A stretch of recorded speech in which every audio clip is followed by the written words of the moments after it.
Well, good evening, everyone, and welcome to our China-Wise book series. This is organized by the Asia Society Policy Institute's Center for China Analysis, and we work in collaboration with the Asia Society Center for U.S.-China Relations in delivering this book series. I'm Bates Gill. I'm the Executive Director of the Center for China Analysis. Let me just say a few words about our center, if I may, for those of you who are not familiar with it. From our launch last October to today, the center has grown considerably. We are now nearly 30 full and part-time researchers and staff, and that makes us one of the largest China shops in the country, if not in the world.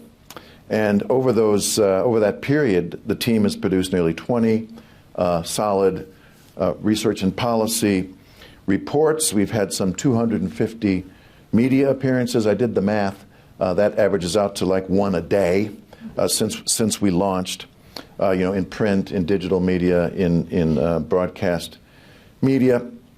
And we've launched two groundbreaking web-based products, one called Decoding Chinese Politics. I think many of you are familiar with that. And the other is called A Cure for Cancer, that we offer up as public goods for journalists, government officials, diplomats, scholars, and the interested public.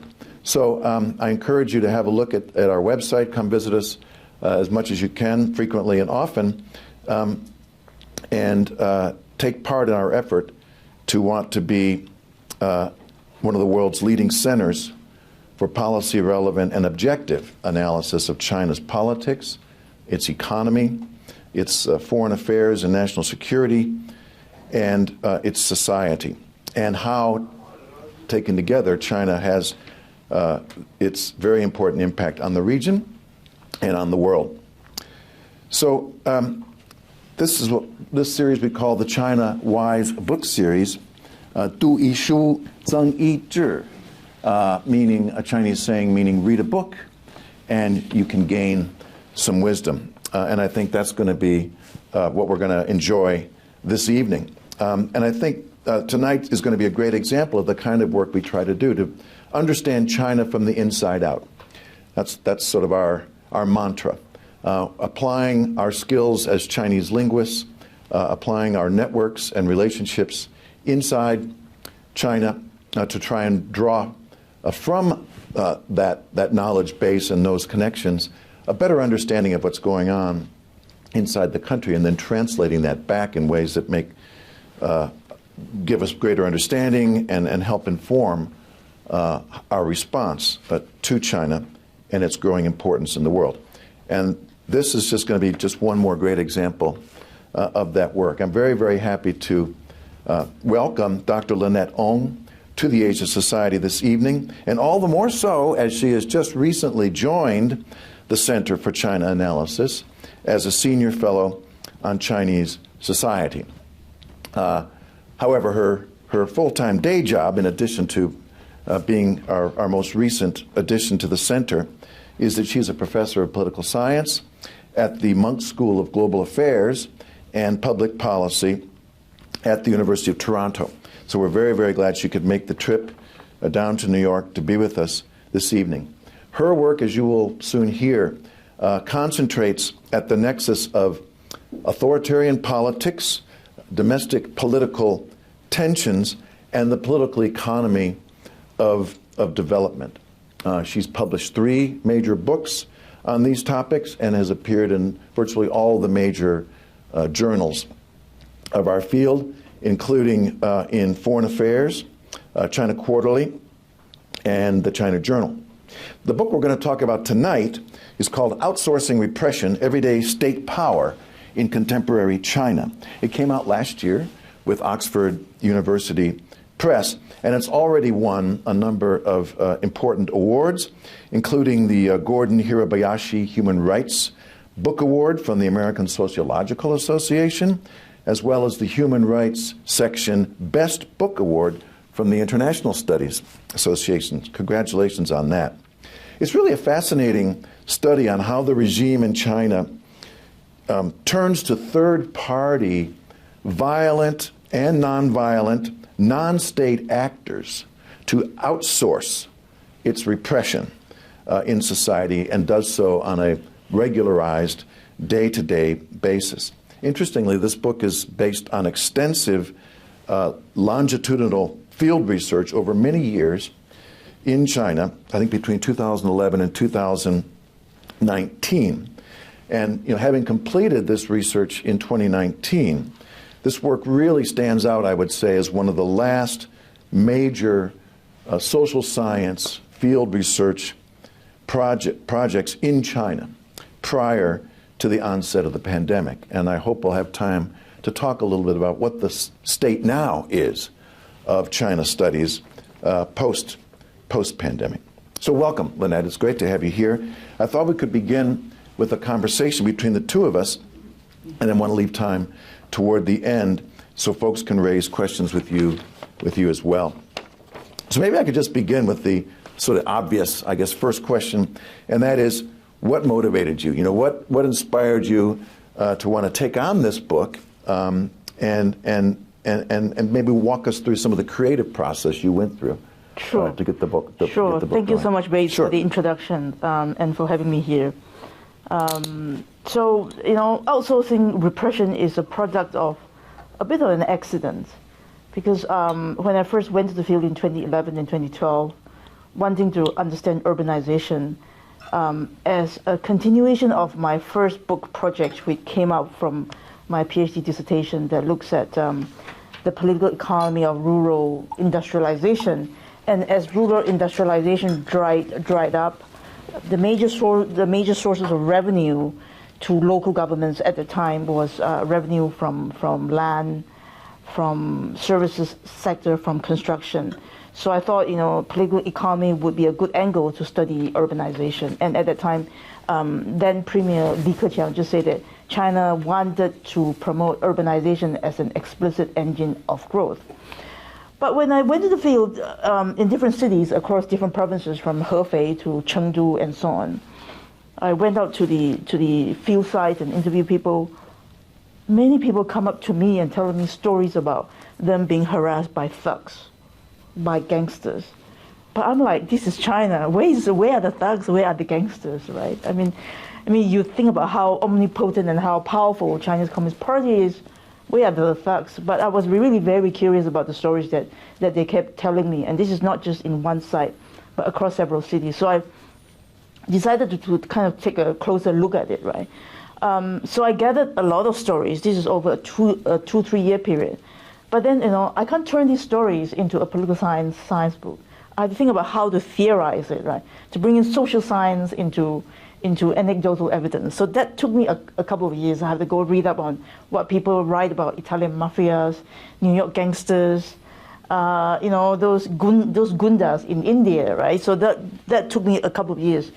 Then in about 2015 and 2016, I'm like, okay, I've got enough evidence and data to write a book about gangsters and thugs in China. But I really do not want to do that either, because that would probably mean the end of my China career, right? I mean, who would want to write a book about violence in China, right? If you want to be invited back to China again. So I'm like, okay, I need to contrast that with something that is non-violent, something that is totally acceptable by the Chinese government. So I moved from rural China and periphery of big cities where you see more violence and gangsters to inner cities of Shanghai and Chengdu and Beijing, where housing demolition, which I study, was very harmonious, meaning that no violence was used at all. A lot of that was through persuasion, drawing on social capital of neighborhood volunteers and brokers. So the two main characters in outsourcing repression are violent thugs for hire, the gangsters, and the neighborhood committees, as well as the volunteers.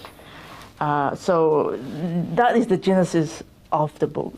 Well, you're getting to the next sort of issues I wanted you to try to address, and that is a little bit more for the audience to understand the structure of the book, sort of how's it organized, right, and maybe what are some of the main main themes that you want to draw out. Sure. So the book tells a story about the Chinese state is very successful in state repression. But when we usually think about state repression, typically we associate it with repression being conducted by the police, by the military, such as Tiananmen, right? Such as crackdown in Egypt during the Arab Spring and so on. But this sort of repression, typical state repression, invite backlash. They catches attention, right? So it's actually very costly for the regime. But paradoxically, Chinese regime on an everyday basis, which I argue in the book, is very successful in state repression without using the traditional state repressive apparatus. So what they do is they outsource repression to everyday anonymous actors, non-state actors in Chinese society, the two main types, violent and non-violent. And the violent actors, because they are non-state actors, they are non-state identities which then provide cover, opportunities for plausible deniability, which benefits the state. The non-state actors, they draw on their social capital, conduct persuasion. So the people at the receiving end, even though when they comply, they're complying to state repression and state order, they actually don't feel like they are actually being repressed by the state, because people doing the persuasion are actually the non-state actors. So that's the organization of the book. So first and second chapters talk about, summary major political and sociological theories that the book addresses, and chapter 3 and 4 focuses on the violent actors, and 5 and 6 looks at the non-violent actors. Chapter 7, I draw on various comparative case studies. I compared to South Korea, pre and post democratization. I think South Korea pre-87, pre-democratization, looks very much like China today, where they use a lot of gangsters to clear slums in order to make room for Asian Games. Post-democratization, they still use thugs, but these thugs have become legal professionals, legal security guards. So they do it legally, right? And so pre-democratization South Korea becomes the most similar case studies, where you can see similar, what we will call in social science, independent variables and similar outcome. Whereas India offers us a most dissimilar case studies. In Indian local government, they have a lot of collusion with gundas, who are the gangsters and mafias in slums. But because these municipal officials and authorities, they need the vote banks delivered by the gundas, they are actually held ransom by the gundas. So they engage with the mafias, but they cannot dictate what the mafias do. It's a little bit like Putin engaging the Wagner group, but then the Wagner group turn around and try to cause trouble.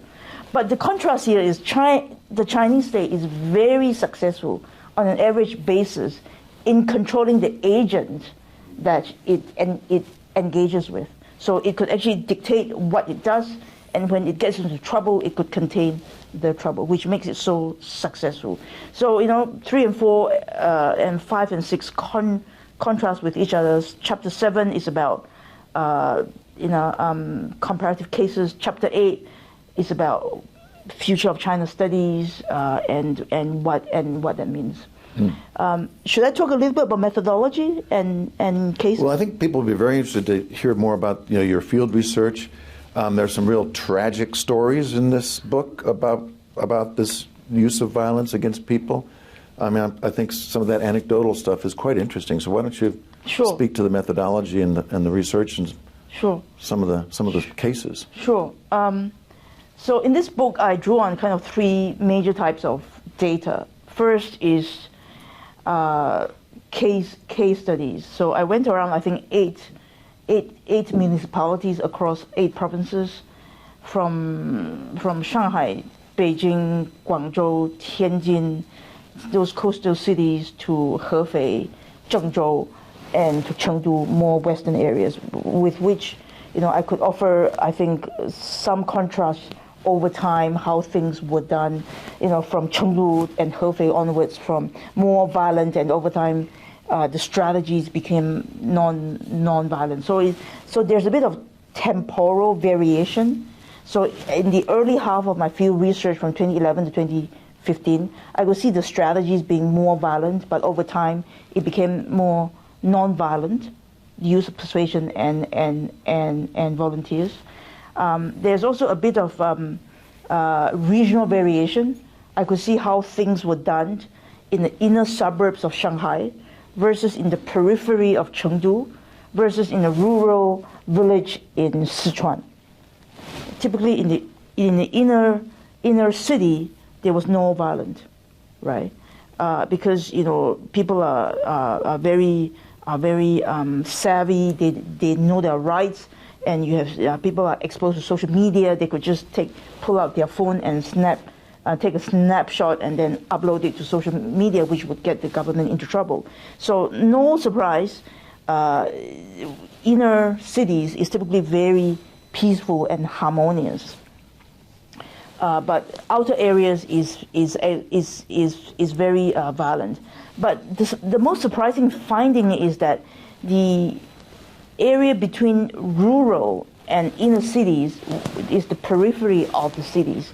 Those areas where you get a lot of urban villages, what the Chinese call Chengdongcun, right? Those demolition are actually the most violent. The reason is there is actually a huge demand for those sort of land, because as you can imagine, as cities expand, government needs to take this land in the periphery. Huge demand for that sort of land. But these people are not exactly poor, right? So these are people formerly peasants. Then their farmland get taken away from the government, so they have been compensated. So they typically build 3-4 stories shop houses. So they will set up some retail shops on the ground level, and they'll live on the first floor. They'll rent out second and third and fourth floor to migrant workers. So these people have got steady stream of income, from business income to rental income. These are people living a comfortable way of life, even though they may call themselves peasants. If you ask them what their occupation is, they would always tell you that I'm a nongmin, but they are not peasant at all. They are wealthy, right? So when the government wants to take down those shop houses and give them very little compensation, they would fight with the government using their lives, because they invest their lifetime savings into those shop houses, and that is all they have. Sometimes they would even borrow money from the bank, and they still owe the bank a lot of money, and 6 months later the government wants to take the shop houses down. Right? Several of my case studies are done in Kunming, in Zhengzhou, involve a lot of loans, so they were very angry. These people are really willing to go out there and give you hell in order to fight for their rights. So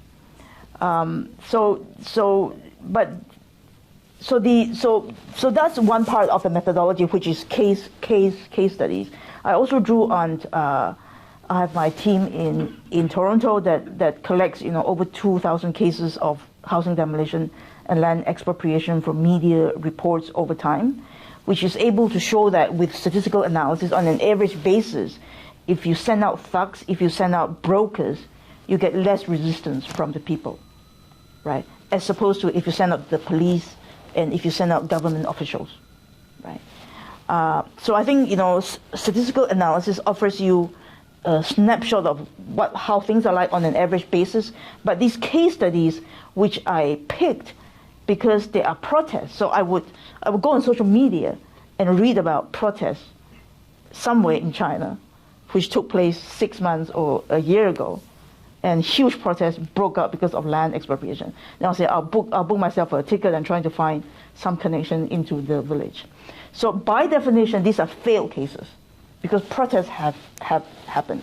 So by going there and spend a couple of weeks there, I'm able to see the mechanisms that lead to the failure, right? So I would like to think that my case studies offer a contrast to the statistical analysis that gives you a flavor of how things are like on an everyday basis, on an average basis. So I also collect a bunch of government documents So these are documents written by central government and various municipal government that instructs local demolition officers about how they should conduct demolition.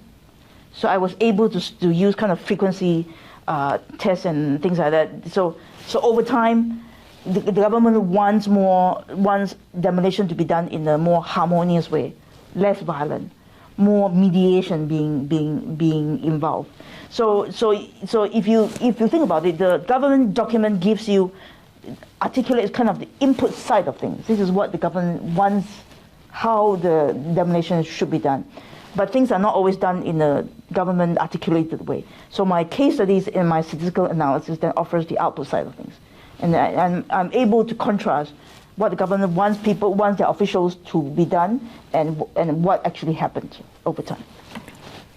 Thanks very much for that. So your book, you talk in the book about what you're examining here is, as you put it, how to repress in the right way, that minimize cost and backlash. And you make this very powerful case that the use of these sort of third-party buffer type actors, I guess, has led then to an outsourcing of repression that you find has been largely effective, expedient, and largely effective is what you say. However, I know that having completed the field research in 2019, just before the pandemic, has maybe led you to rethink a little bit, because the impact then of the pandemic on this form of outsourcing repression that you discuss over the period of 2011 to 2019 has had some important implications, right?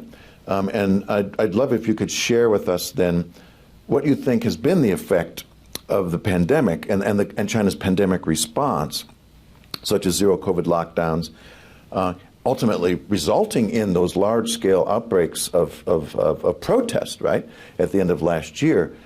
How do all those events then intersect with the findings of your book about outsourcing repression? Yeah, that's a great question. This is something that I've been thinking about in the last year or so. So the second half of my book is really about how the local state, draws on the social capital of neighborhood committees, volunteers to conduct repression. So if I could put it in a way that, people, if you have not been to China or not familiar with residential neighborhood in China, Chinese residents in the cities live in compounds where, things, to get little things, small things done, you would need to go to your neighborhood committees from A to Z. And so there's a lot of small things what the Chinese would call 琐碎的事情. So they would actually need to engage the help of social volunteers. So if you think about social volunteers, you think about people, those aunties and uncles in red armband, right? In red armband, patrolling hutong, patrolling neighborhoods in Shanghai, right? They try to keep an eye on whether there's any kind of foreigners or intruders in the neighborhood, and they work with the police and trying to report information and intelligence to the police. So these sort of social volunteers has long been existence in China, dated back to Maoist times, right? Mao was very enthusiastic in engaging with these volunteers. And so this is a long tradition in China. So my argument is that outsourcing repression, we take these people for granted because these people are omnipresent in Chinese society. But if you think about it, really seriously think about it, they are part of Chinese society. They are not part of the state, but they are conducting everyday repression, what I call everyday repression, on behalf of the state, on the society. So this is, in a way, the state outsourcing repression to part of society, to these volunteers and neighborhood committees, and to get them to conduct persuasion. So to give you a more concrete example of how demolition works. So to convince these, residents in this neighborhood to relocate, to give up their properties, to move somewhere else, you need to get the signature of everybody in the family, right? Each and every single member. So you could have a family member, 3 people in the family, husband agrees, wife disagrees, son disagrees. They would have to send volunteers into the family to convince the wife and to convince the son, even though the father has already agreed. This is a lot of work. So without sending these volunteers, if this takes place like 20 years ago, they would just send in gangsters, cut off their utility supplies, which has happened to the human rights lawyer Wang Quanzhang on the very, very recently, as you might have seen on social media, right? So without resorting to violence, thugs, what they would call, now we want to do things harmoniously, they were sending these volunteers to really to enter into family system, to penetrate into society, to mobilize society and conduct persuasion. You might not think about it as state repression, but these people ultimately comply to state order, right? Even though people who do the persuasion, they are not the military, they are not the police, they are not people who wear the uniform, but these people are ultimately mobilized by the state to do that. And it's very effective and very successful because people know the volunteers. Their neighbors and 街坊邻居 and friends with them for 30 years. When they put pressure on you, get you to do something, is very, very difficult to refuse. Consequence is, you'll be deemed an outcast, and a social outcast. And the reason they draw on is, the whole neighborhood is gone. If you hold up your property, the son next door, your neighbor's son, will not be able to get married because they want to move on with their lives, right? Because if you hold up one property, the entire project is then held up, right? So the pressure put on individuals are social pressure, and social pressure is very, very effective and very strong in China because the consequence is also very, very socialized. So in a way, it's non-violent, is harmonious. You can agree or disagree, but at the end of the day, we need to agree that this is actually very, very effective, extremely effective. And I would argue that actually underpins a lot of social stability and compliance, very high compliance to state policies in contemporary China. So much so that we can actually see the evidence of it in the first 2.5 out of the 3 years of zero COVID. I would actually argue that the first 2.5 years of zero COVID in China was successful, way more successful than an average Western democracy has dealt with COVID, including Canada and including the United States, because things were under control. I mean, people do sacrifice their personal liberty, but virus was contained. Things were able to go on. And huge compliance. You don't see much complaint at all. First 2.5 years, until the Shanghai lockdown in the summer of 2022. Very difficult. Due to a range of reasons, partly because of the nature of the variant at the time, which was uncontrollable, is so highly transmissible that if you're trying to use the old method to control the virus, you can't do that anymore, right? And partly because of the complex task with containing virus of that particular nature, they run out of volunteers. They started using, university students, dama, they run out of dama, they run out of aunties, they run out of uncles. They started using, university volunteers. I have got students back in China, they get drawn to volunteer with this sort of stuff. Even with university students, they run out of it. They try to draw on civil servants in the apartment blocks, also run out of it. They have to start hiring people from the street. And these people are people from all sorts of backgrounds, including people who could be used in the thugs for hire in the first half of my book, right? And these people started using soft violence against residents to control their movement, right? And you could see on social media, even on Twitter at the time, like a year ago, people taking snapshots of these people in white or blue hazmat suits beating up old people if they refuse to comply, right? That really pisses people off. That is when I think the mood started to turn around. And neighborhood committees in Shanghai also did not handle it well. They were kind of stealing food that are meant for the residents. So I think the lesson from zero COVID and the implications of my argument is that what underpins the system is really the trust between state and society, with brokers, what I would call brokers, and these volunteers as the buffer in between them, right? And zero COVID, at the end of zero COVID in the last 6 months, the trust was really strained. It was put to severe tests. So much so that the trust broke out in a lot of places, that people started questioning and attacking volunteers and neighborhood committees, which they hardly ever do. And once this sort of trust is gone, then you see protests, and you see a more contentious society. Whereas in China, for a long time, high compliance to state policies because of effective, non-violent, everyday state repression that doesn't use the military, doesn't use the police. But now, if you want such a high compliance without resorting to violence, if trust is gone, I think the necessary consequences is that you see a more contentious society. People will start saying no to the state. And we are already seeing some of these evidence coming up. Last couple of months, you might have heard of the government increasing, the number of personnel called 农管 in rural areas. So you have the 城管, right? The people who wears uniform and trying to control marginalized population in the cities. But in rural areas, we are seeing 农管, and a lot of that with kind of thuggish background.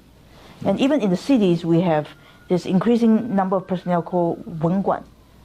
These cultural controllers being sent to cultural events, being sent to comedy clubs, and telling people, oh, no, this is not a joke. Never make fun of the PLA, you get into trouble, right? You see cases of that emerging in the last couple of weeks and the last couple of months. I think what this means is that, once the trust is broken down, you still want to control the society just as much. You see more resistance. So I think more contention is a necessary consequence of breaking down of the model. So that really points to a much more contentious internal, domestic, right, social, political circumstances then. And would you speculate then that with that breakdown in trust, the government is going to have a hard time reintroducing that effective and efficient system of social mediation and sort of social pressures, and as a result are only then likely to want to turn to the more violent or the more thuggish ways of dealing with repression? Right. That's not a very right, very positive looking future. Right. I think when we talked about this last week, you said you have a pretty pessimistic view, in fact, about where this all might be going for China. Sure. So my sense is, I think zero COVID and zero COVID protests, I think should have given Xi Jinping and the political leaders a taste of the consequence when you try to press people too hard, when trust is broken down. There are huge implications on social stability. If the leaders were to draw any lesson from zero COVID, is that you should invest all you can to keep building the trust, right? Because that has served China, I would argue, very, very well for 40-odd years. But I don't think this is actually the lesson that Xi Jinping has actually taken away from zero COVID. From the direction of his policies in the last 6 months or so, he's moving into more control measures with Nongguan, with Wenguan, even though those control were proposed, I think, about 2 years ago. But he's actually ramping up on those control. And those control essentially assume away the existence of trust. You're sending people to come in to coerce people to do things. You don't need any trust. You assume that trust is already gone. But I think that is actually silly, because there's enormous trust in Chinese society to start with. Yes, some of this trust has started chipping away, but why don't keep building on them so that you don't need to resort to coercive measures? But I'm afraid that that is not what Xi Jinping has taken away from Zero COVID, which is unfortunate, I think. That we're coming to the end, I think, of our conversation. I'd like to see if we can engage our audience in some Q&A. But it sort of leads me to a point I wanted to make sure we did raise. In this sort of harsher environment, let's call it that, in China today, can you say a few words about what that means then for those of us who want to study China, who want to go to China, who want to undertake research in China? Maybe put it more broadly, what are the implications you foresee for the China studies field then going forward? I'm not optimistic in the foreseeable future, and the reason is this: people are still doing China studies, but we tend to focus on secondary data, and mining data from the internet, scraping data from certain database or government website that is still available. That's all fine, but I think we need to ask ourselves, number one, why is Xi Jinping making this website available and not making other websites available? There must be a reason why they want you to look at that and not other side of China. So we can go out and produce dissertation and even paper in APSR or best class journal, but it's in a way we are searching for keys where their lights are. Right? I'm a little bit concerned about that, because the real keys might actually lie somewhere else, and we don't know where the keys are. And I'm not talking about it in an abstract sense or in an academic sense. Academic papers usually don't reach audience of more than 100. I think there are real world policy implications about searching the keys where only way we can see the lights. Unfortunately, I don't have a solution to that. But keep on thinking creatively, and maybe we can come up with something collectively. Well, thanks so much, Lynette. That's been a great conversation to hear more about your book. I hope it's inspired all of you to have a look, to dig into this great research, and to ponder really the larger implications about our understanding of China, about China's own future domestically, which Lynette's book, I think, raises quite pointedly and interestingly.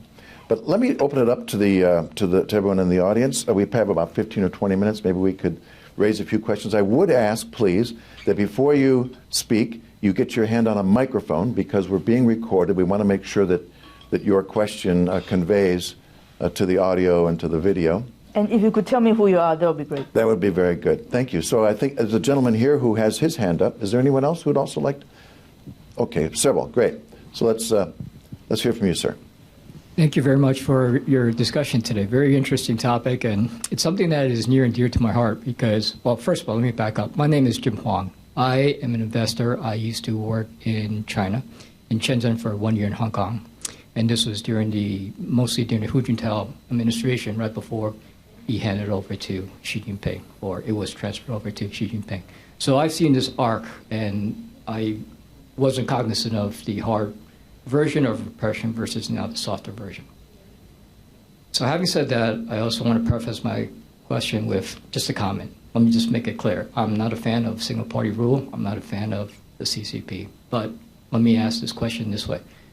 What you describe right now as soft repression, don't we do the same thing here in the US and Canada? Essentially, when we talk about our political issues that are quite divided, and make those issues essentially quite categorical, meaning we take the mask issue. On one side, it's about taking away civil liberties. On the other side, it's about protecting the larger population. So aren't we doing the same thing? And can you just talk about the differences between the two systems? What makes one side perhaps look worse? That is the single-party rule. Maybe they condone the avenues or the vectors of repression versus that in the U.S. or Canada. Go ahead, Lynette. Thank you. What I could say is, two wrongs doesn't make it right. I think every government has its own sin. I'm not ready to say that, I'm not ready to defend the U.S. or the Canadian governments. I think there are a lot of things that democracies could actually do better. But two wrongs doesn't make it right? I mean, that's not the message that I am sending at all. There's a question that the lady here, please. Yes, right there. Yes, thank you. And then we'll go to the lady behind her after that, okay? Thank you. Thank you. Dr. Nice to see you in New York. Hi. And I'm Zhu Zhang, and I'm currently at Fairfield. I just joined Fairfield as assistant professor of politics last year. Right. So very nice to see you here, and I always admire your work. That's why I'm here.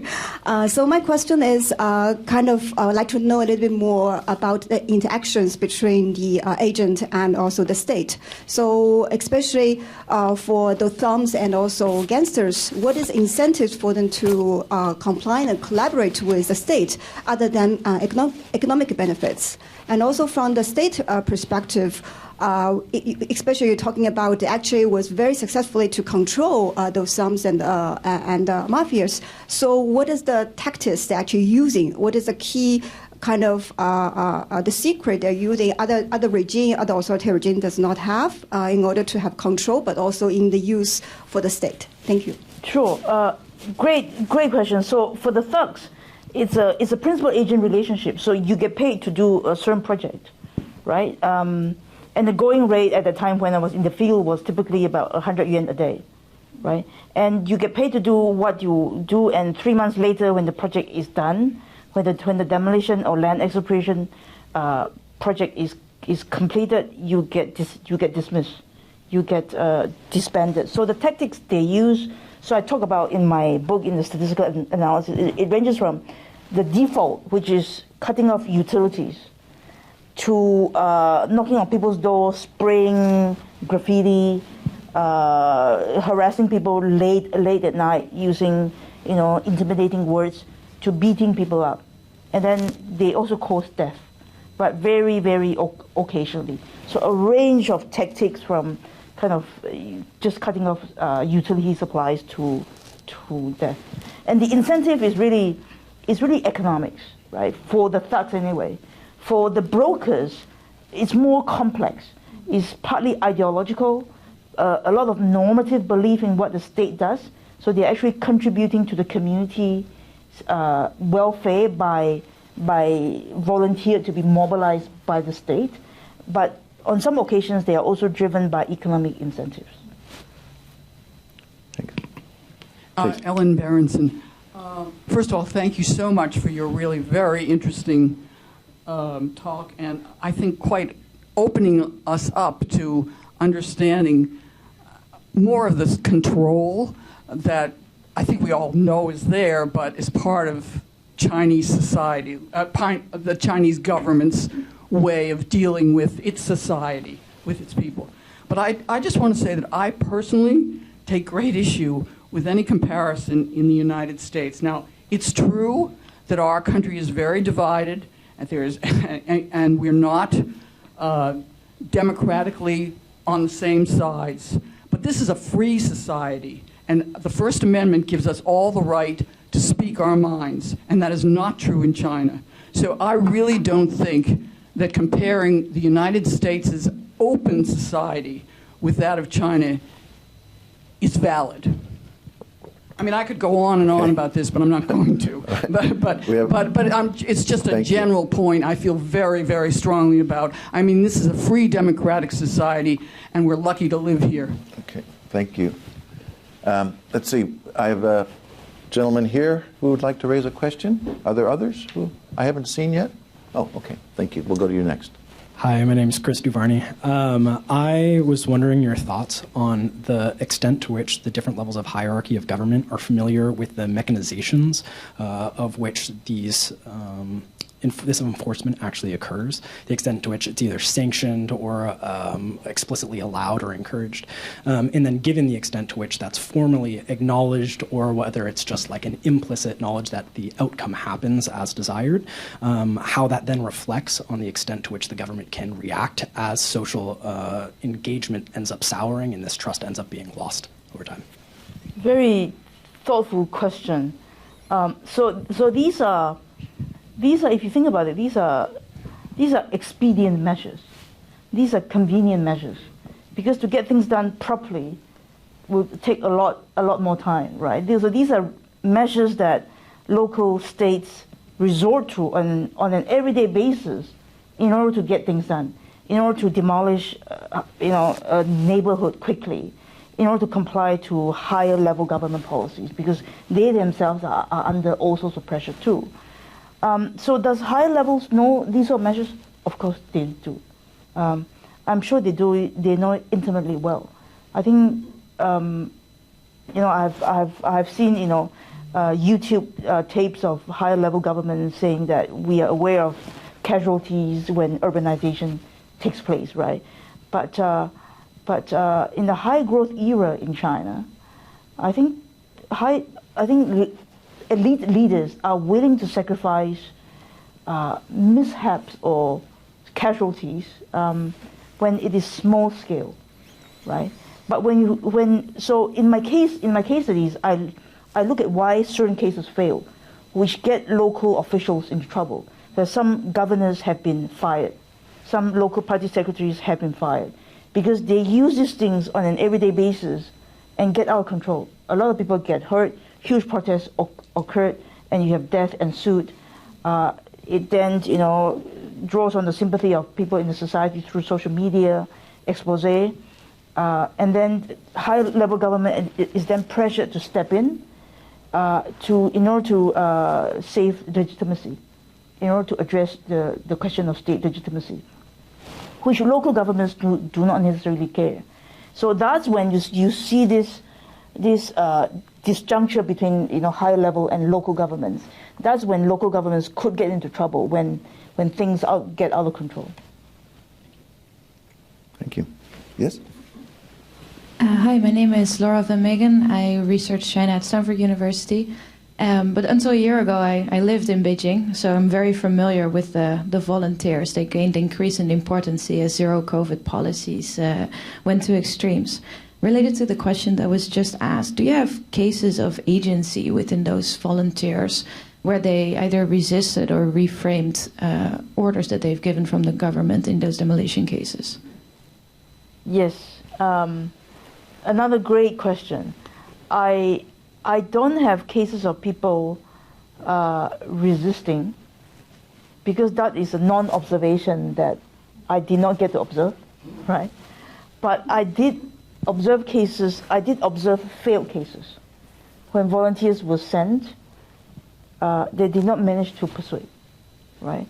And that is because of the citizenry, the residents, do not believing in the volunteers. They see the volunteers as siding with the government, as trying to cut a deal for themselves in the demolition program. So in other words, back to zero COVID, trust was broken between the residents, the citizenry, and the volunteers, right? So the trust is the glue that glues everything together. Great. We have time for a couple more questions. I have several people who have their hands up. There's a gentleman here at the front. Did you have your hand up, Conrad? Okay. So the gentleman here, and then a gentleman just behind him. Was there anyone over here who wanted to raise a question? So all the questions are coming from this side. What's with Team B over here? Come on. Let's go. Hi, my name is Shravan. I'm not a China expert, but by any means I work at a climate change NGO. I'm very curious, how did you get the people there to trust you to tell you all of these anecdotes, maybe without fear of reprisal from the state or from those other thugs? You're just a very trustworthy person. And to what extent can I actually give away my trade secret? No, I think the honest truth is there's no secret. I think I did not start out as a field researcher, but over time I have done it kind of often enough to like it, and I think about how to talk to people and how to make people comfortable. And I've been doing this for a while, right? And I speak fluent Chinese, but in a lot of places where there are a lot of dialects, different dialects in China, I bring along a local person to kind of to break the ice. And you have to be yourself, and be sincere and be curious, and willing to listen to people's stories. And people will tell you a lot of things. Some information and data may not be relevant to you, but it's all part of what people want to tell you. You have to be thoughtful, and you have to be willing to listen to people. No, I think over time I have kind of I've gotten very comfortable with talking to people, but it's a lot of hard work. I have to say, what you see in the book is a fraction of what I have gathered. I've spent a lot of time. I've done a lot of interviews that got me nowhere. I cannot put it in the book because it led me nowhere.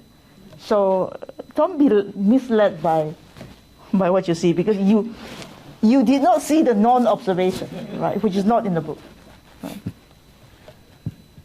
Maybe this will be the last question for this evening, please. I'm Ken Wasserman. I'm an attorney. What level of government were you mostly working with? And do you have any understanding of what extent there was any competition to participate in that local government? Can you explain what you mean by participation? Was there an election in any sense at the level of government that you were mostly dealing with? Yeah, so my field research takes me to very grassroots level. So I dealt with people in neighborhood committees, in street level office. In rural areas, you'll be the equivalent of villages and township. Sometimes I would go to county level or city level, demolition office, but mostly at the grassroots level, where the state meets society, where rubber meets the road, so to speak. Is there any election? Yes, until recently there has been village election in China, which I think was introduced in the late 80s, went all the way to, I think, until early Xi Jinping's years. But village election, it's a motley crew of a number of things, because it's a small-scale democratic experiment in a large authoritarian society. There's a lot of literature on village election and how effective, how democratic they really were, and whether there was actually anything that could be done. I think the evidence is very mixed.